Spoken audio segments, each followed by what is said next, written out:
This is the best Premier League team of all time. Started in goal, I put Man City's Ederson. It was a close one between Liverpool's Alisson, and obviously the greatest Premier League goalkeeper was Peter Schmeichel, but in today's football, you gotta be good with your feet, and Ederson's feet is the best. Then next, I'll get to the fullbacks. Now, of course, you got Gary Neville, you got Lauren in the Arsenal team back in 2004, but most people would put Gary Neville. I went with Cancelo. Cancelo for me, at one point, was the best fullback in football, hands down.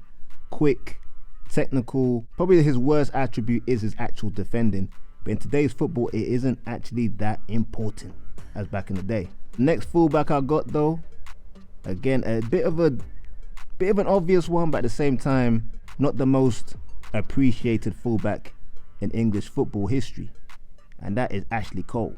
Ashley Cole at Arsenal was a bright young fullback, quick, tenacious, great defender, decent at going forward as well.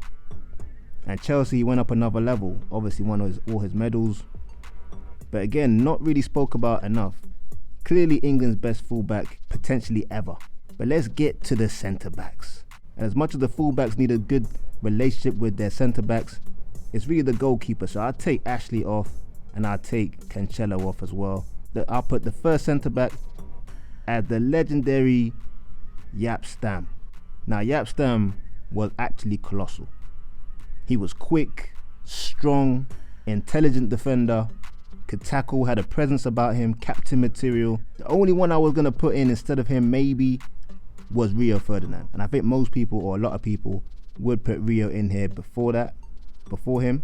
But for me, Jaap Stam was just a complete centre-back. And he could play out the back as well when it wasn't really that necessary back then. And beside him, who's it going to be? Me personally, I put Virgil van Dijk.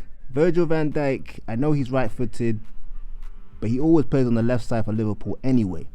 So I think him, his pace, good quality on the ball, modern-day centre-back as well, quick, strong, intelligent. That would be a centre-back pairing that not many people are going to get past at all. But now let's get to the midfield. Let's get to the juicy part of the team where the team ticks, where the battles are won and lost. Central midfield. And first I'm going to put down this guy who most people won't put in, maybe because he's not the most glitzy player, but Kante. Kante at Chelsea was dynamite. And at Leicester, the stamina, the ground he covers, his tenaciousness, his work ethic, his intelligence as well, underrated. Now, he wasn't the best at taking the ball off the defense, but he wasn't bad at the same time. So I put him as like the engine in my team in central midfield. But next we got the two geniuses, the Mavericks. Just to control the game, spray the ball, assist. You got Luka Modric. What a player. I know he made his name properly at Real Madrid, but at Tottenham he was head and shoulders above most midfielders in the league at the time. You can't get the ball off him. Technical, creative, intelligent. Not really much for goals, but if he did score, it would be a nice place goal. But you ain't getting the ball off him, that's for sure. And next to him is a similar player, but one that can contribute with goals, is Paul Scholes. Everybody says he's a genius. One of the best players of his generation. Zidane has said it. Iniesta said it. Pep Guardiola has said it. Everybody said it. Genius. Now it depends which Scholes you're going to get now. Is it the Scholes that's bombing into the box and scoring? Or is it the one that at the end of his career controlling the game? You can morph the two. I think in this particular team you probably want a younger Scholes, because you got Kante cleaning up, getting the ball. You got Modric keeping the ball. You got Scholes bombing forward as a box to box. But even if he was the latter Paul Scholes, you're just not getting the ball out of these three. Impossible. And what Scholes lacks with legs, and same with Modric maybe, Kante can make up for that.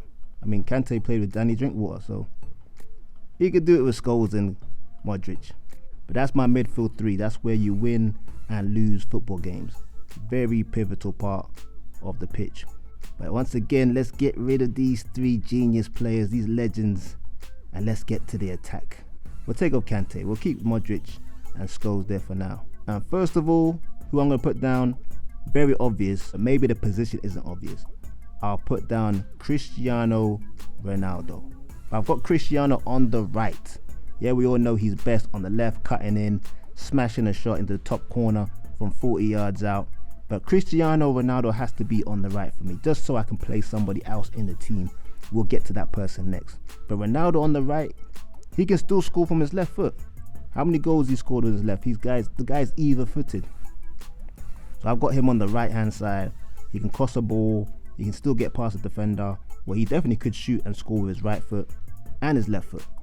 And he can still get in the box, head of the ball. No problem him on the right. He played for Man United on the right a lot of times anyway in his early career. But what you got there is goals, you got assists, you got presence, pace. Imagine Scholes and Modric sliding balls in for Cristiano to run onto. It's a dream. Well, we've always seen Modric do it with Cristiano back in Real Madrid anyway. Then we've got on the left side, guys, I had to put Ronaldo on the right for this guy. Because he was too good. He was amazing. It was Eden Hazard. What a player. What a player. Low center of gravity, dribbling past everybody, scoring goals, touch, technical ability. Okay, he didn't work hard going back, but which attackers did back then? Again, what can you see? Can you imagine the combination of Scholes and Modric and Hazard? It'd be like, you're just not getting the ball. These three players right there, you're just not getting the ball off them at all. Like, this is a mouth-watering attack. Look at that. Just look at that. But let's take off Scholes and let's take off Modric for now, yeah? And then we can add who has made it into my team best striker. And that best striker is, and it was a tough one. It is a tough one.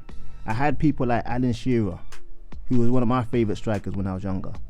People like Luis Suarez, Van Nistelrooy, Didier Drogba. Imagine him holding up the ball. I went with Thierry Henry. How could I leave Thierry Henry out? He is one of the best strikers I've ever seen in my life. And you're not going to see a striker like him ever again, most probably. He was a striker, but obviously he grew up on the wing. But he was a striker, drift onto the left to get the ball, dribble past 2 or 3 players, slide. Like, this guy used to glide over the pitch.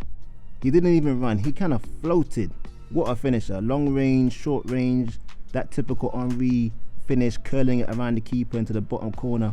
I mean, he's not known for holding up the ball, but imagine Hazard feeding in the ball into his feet, Henry laying it off to Scholes or Ronaldo to just finish it off. Complete striker. Like I said, he's not the best at holding up the ball. Maybe a Drogba or a Shearer would have been better than that. But Henry passes the test on every other level. But there you have it, people. That is my team, best Premier League team in my opinion. We had Ederson in goal for his passing range, but also is not a bad keeper collecting the ball. We had the fullback Cancelo, also Man City. Great attacking fullback, modern day fullback. You had Ashley Cole, again, great defender, not the best going forward, but could still go forward. Then we had the centre backs in Jaap Stam and Virgil van Dijk. Pace, power, intelligence, good on the ball, both of them. No strikers getting past them. Then we get to the central midfield. We got Kante. This trio is keeping the ball all day. Kante, Modric, and Paul Scholes. Kante was going to recover that ball, give it to these dons. Scholes and Modric spray the ball to our attackers. It will be a madness. Then we get to the attack. Who's messing with Cristiano Ronaldo on the one side, the right, Eden Hazard on the left, and Thierry Henry up front. You tell me a better team than this, people. Get in the comments, let me know what you think about this team and what would be your best Premier League team of all time. Don't forget to like, subscribe, and hit that notification bell. Peace and love.